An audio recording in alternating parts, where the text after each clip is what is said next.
Hello and welcome to a Bonzoleum video. Sorry about the delay, it's just been crazy. As you can see here, I'm trying to clear a lot of stuff out down here. I'm still keeping the mayhem, but there's a lot of just stuff I've had here that I'm getting rid of.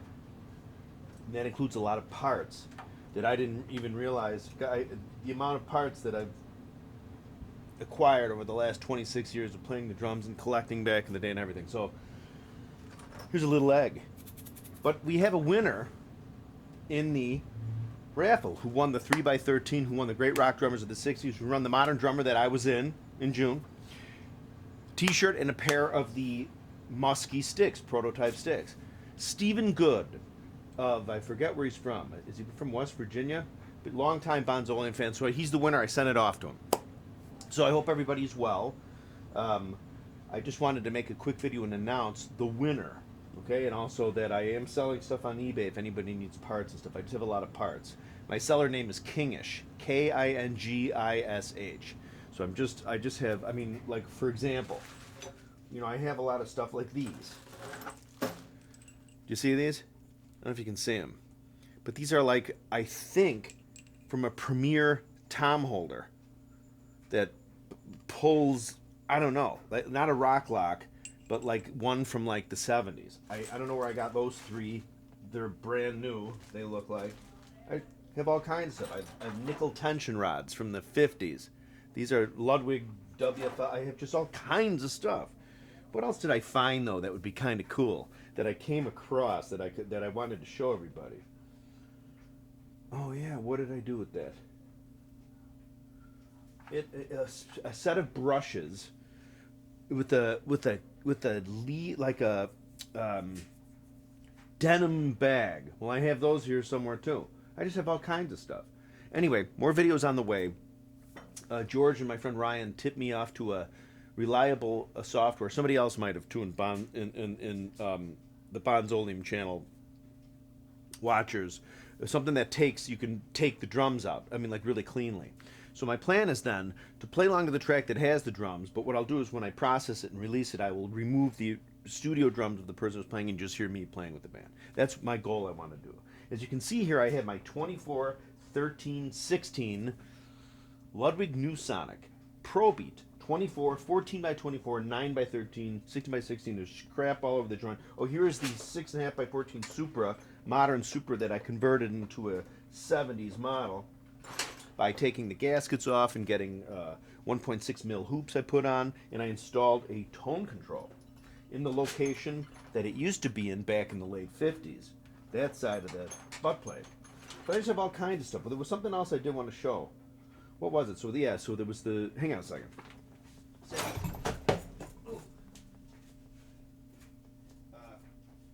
the hell did I do with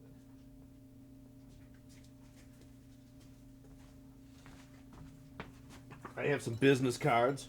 I have some Maury Lachon's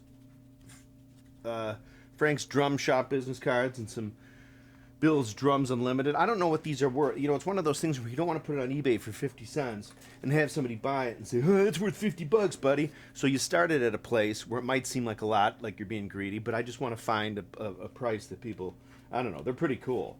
I wanted to see if I could reproduce the cards, Frank's Drum Shop, or get that logo on a t-shirt, which I think somebody already did. Anyway, I got to get my computer back down here so I can record again. Remember, don't forget, you have Bonhomology with George Flutis. We have PFOZ, People's Front of Zeppelin, with George, Pete, and Ivan, and Ty's been singing with them. We have my friend Ryan at Vintage Drummer on YouTube. Vintage Drummer, you got to check that out. That's the channel. Remember, you got David Ward's Musicians on the Records. You got Buddhist biohackers on here. I appeared on one of their videos. Buddhist, I'm telling you, Buddhist biohackers. You have Craig Flowers doing his thing. We have, and don't forget, you know, we have Kick It Like Bonham with Dudesicle. You know, he kicks ass and takes names. I haven't seen his stuff for a while, but all right. So what else was I going to say? There's, I do have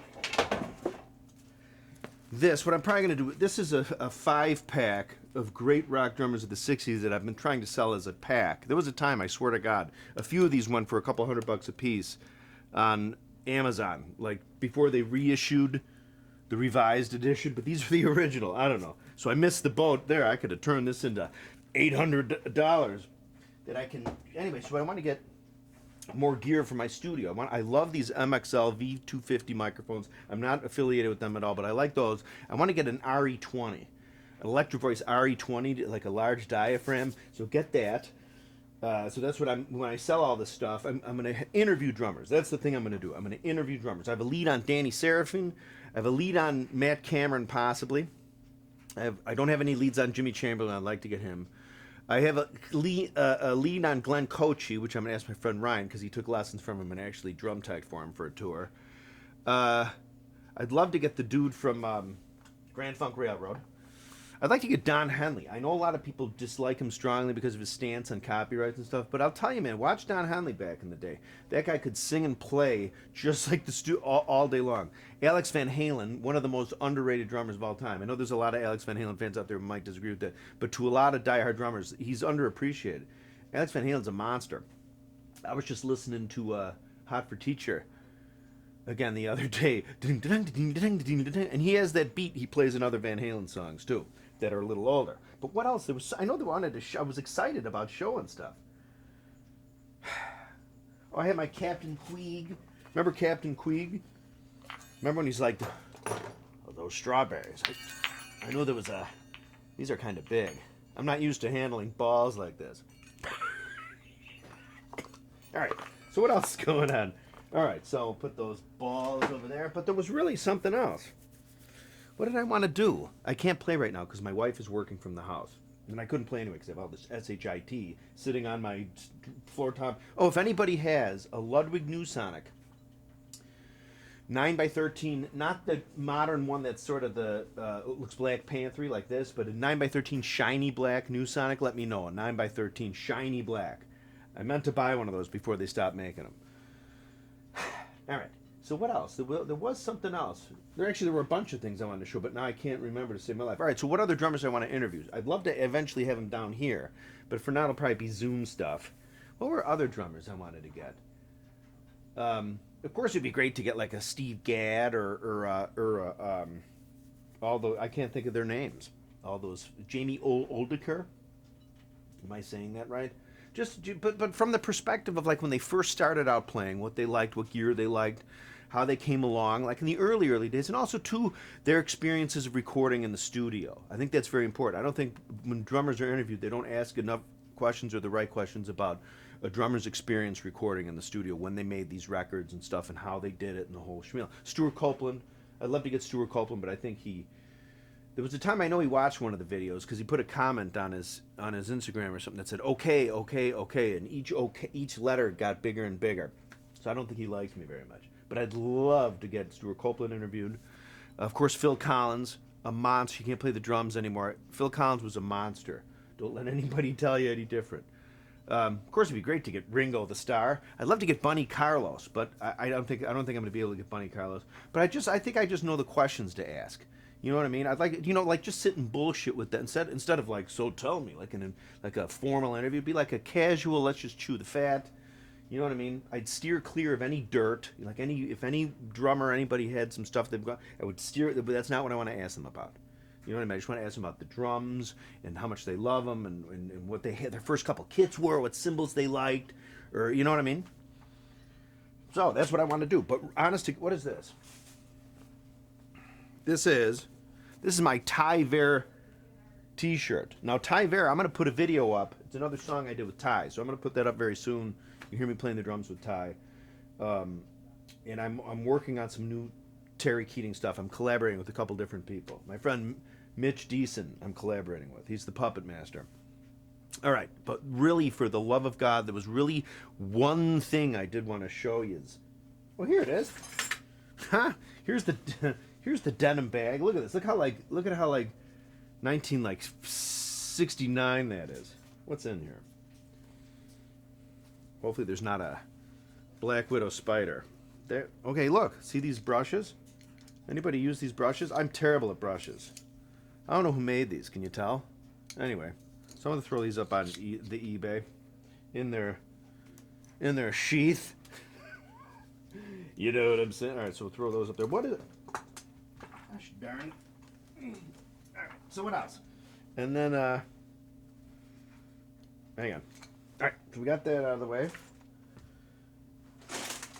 Party size peanut M&Ms. God, I love these babies. What I do is I suck the when you put them in your mouth, all the candy portion dissolves and tastes delicious, and then they kind of dissolves and it gets you to the chocolate, and you have the chocolate experience for like a minute, and then you chew and you eat the peanuts as if you're eating peanuts. You know what I mean? Because you are eating peanuts. All right, so sorry, I'm just excited to get back into making videos again. I'm very excited. I hope I just want to. Yes, this cymbal. People have asked about this cymbal. I got this pair on eBay. It was a top and a bottom. So you can see what happened was there was a crack in it and somebody cut it off. But I got the two cymbals for like $100, which to me was a great price because I got the bottom. Sometimes I like putting the bottom of a reissue giant beat on top. All right. So what else was there? I know there was something else. I found the Bonzoleum channel Fez hats. Okay, so I still got these. These guys, which when I interview people here, see my head is very large. I have a very grande cabeza. Hang on. It says Birthday Man on it. I must have worn this some years ago. Hang on. This isn't happening. Time out. Time out. Here it is. Okay, and then I have the red one too. And so these are the Fez hats that I haven't worn in a video for a while. Sorry. What else is there? I know that there was really something else. Oh, I have my... These are not for sale. This is an original Ralph Kester ching ring. And here's a reissue. Okay, the reissues, it's funny. They used to, when these reissues came out, I don't know, 10 or 15 years ago, and they were by Canon, you know, like Canon percussion. They sold like hotcakes. But then what happened was, I don't know if Canon still sold them or they changed it where they started calling them ching rings. And when that happened, the kibosh was put on. They didn't make them anymore. So maybe someone can make them again and just not call them ching rings. But also, too, wasn't the patent from this like 1965? I don't know. You notice that the reissue are higher pitched.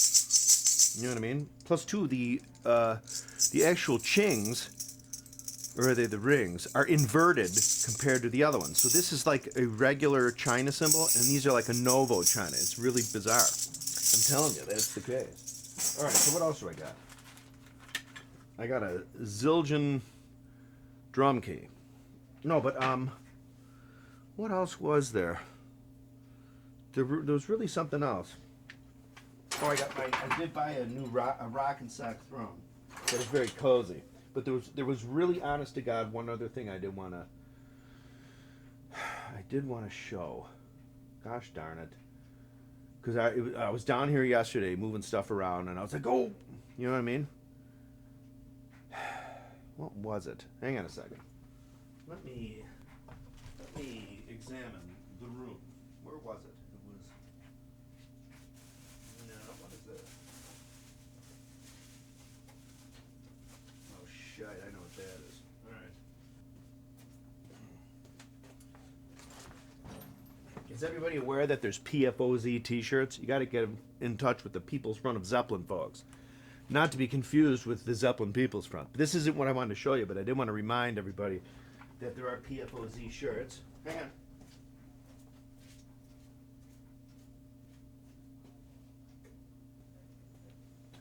Oh, here it is.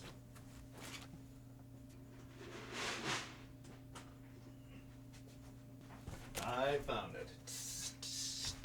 Okay. There was a period of time, check this out. There was a period of time where a lot of the made in Japan drum companies copied the Gretsch lugs, the Slingerland lugs, the Rogers lugs. And look at how similar the Tama, old Tama, Superstar, Imperial Star, Royal Star, Fiber Star lugs are similar to Rogers lugs, okay? There were numerous stencil Japanese brands that they used essentially the exact same Slingerland, Sound King lug, or Sonar copied both the Imperial lug as well as the classic lug. The classic lug on a couple different lines, one of which is the Swingers. But anyway, this is a Yamaha. This kind of morphed, I think, into Yamaha just because the bead is inverted. But look at those. These are Ludwig Imperial lugs, and it's the old style, where to me the better, classier looking one, which is the original lug they used up until more or less when they switched over from the chrome over brass Super Ludwigs to the Superphonics. They changed the design of the lug. So anyway, but this drum is very cool. So it's an 8 lug. This is the exact drum that I brought to the Ludwig folks at the Chicago Drum Show about 10 years ago, when I was begging them to bring back the flat Imperials, which they did. Whether or not I had anything to do with that, but they did bring back. But this drum, isn't that cool? So these are flat Imperials because the bead is inverted. It sticks in. It doesn't poke out. But I forgot I had this. You know what I mean? So this is really cool. And it's a Conqueror. That's what it is, a Conqueror. And the company actually made a whole drum set with these metal shells. I swear, at the Chicago Drum Show like 6 years ago, there was it was like 20, 12, 16, 20. There was like a 2 floor toms, 2 rag toms, and 2 20-inch bass drums. This guy, it was like selling for like $800. I would buy them right now because I thought they were the coolest thing. But they were there, and I have pictures of them somewhere. Anyway, so this is it. Oh, and I have a couple of these tone controls from this Conqueror. But anyway, it's pretty cool. The hoops here are Slingerland.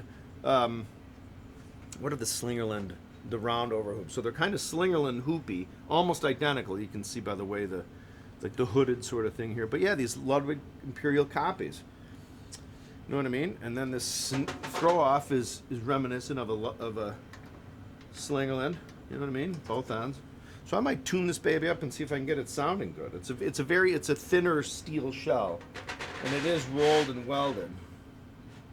Anyway, but this is what I wanted to show everybody. And that might seem like a anticlimactic, but this is it. Isn't that cool? All right, so let me put this back. I don't want to trip over it. Put this back where I found it.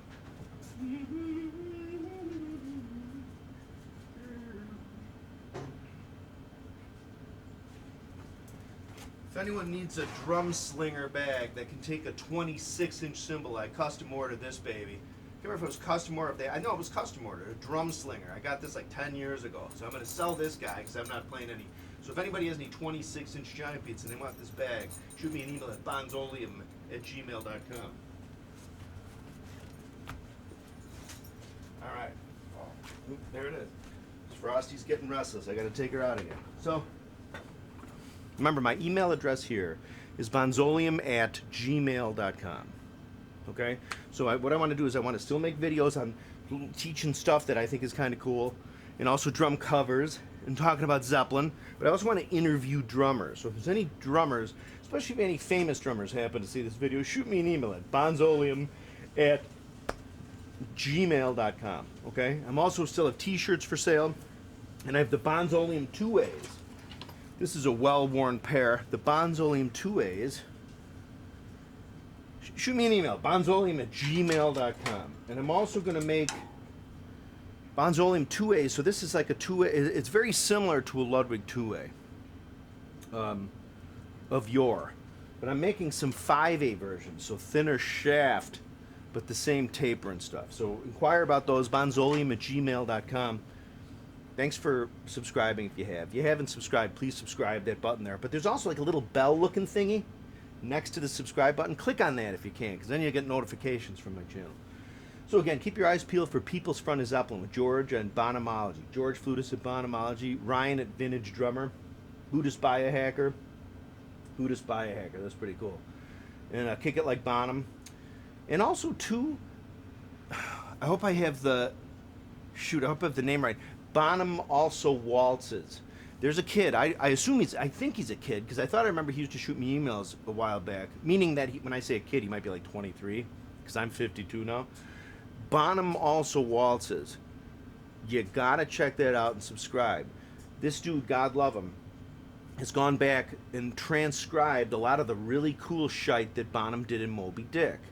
It's very important. You gotta see what he did. And it was very helpful because some years ago, somebody took the video footage from Earl's Court. Remember, Earl's Court was video. And with video, you can slow it down and really see what he's doing. Because if it's film, remember there's 24, is it 24, 23, 24 frames per second? So sometimes if somebody's moving too fast, and even if you go frame by frame, you're not really sure what happened. But with video, it's a continuous, it's analog in the sense that it's smooth. It's not digital or framing. Okay, so Bonham also waltzes. Okay, thanks for watching. More videos on the way. And I'm going to, tonight or tomorrow, I'm going to post a video of me and Ty on a Ty song I played. I'll put that up. But again, I'm just selling a lot of stuff because I want to clear the room out, host some interviews down here, maybe set up 2 drum sets so we could, like, double drum some stuff.